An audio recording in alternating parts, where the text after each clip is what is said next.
Boa tarde, turma. Vou mostrar pra vocês. Chegaram as peças aqui desse Uno Vivace. Vou mostrar pra vocês aqui o que é que compramos. Radiador.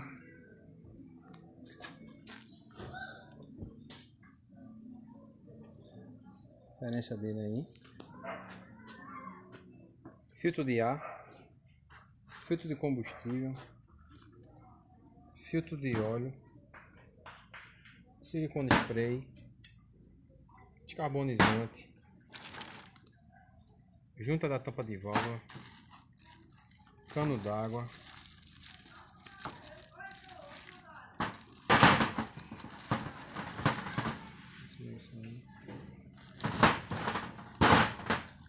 Válvula termostática.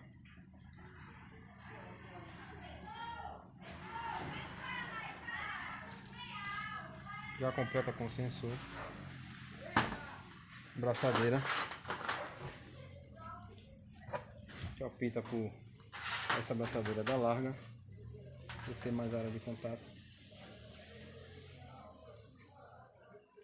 bem maior.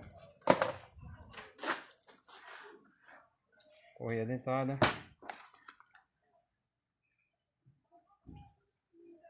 Rolamento tensor.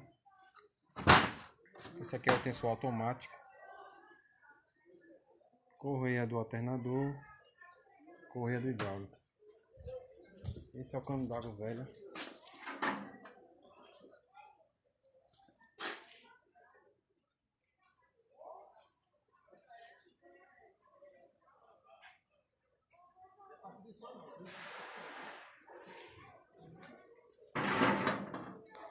Radiador velho.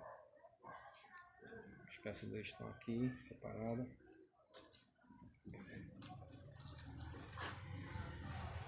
Olha lá, tem mostrado, tá vendo como tá?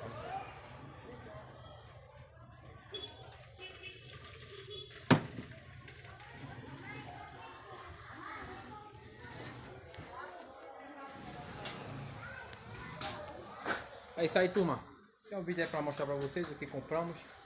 Surgindo algumas dicas aí, a gente filma aí, mostra para vocês. Espero que vocês tenham gostado aí. Valeu.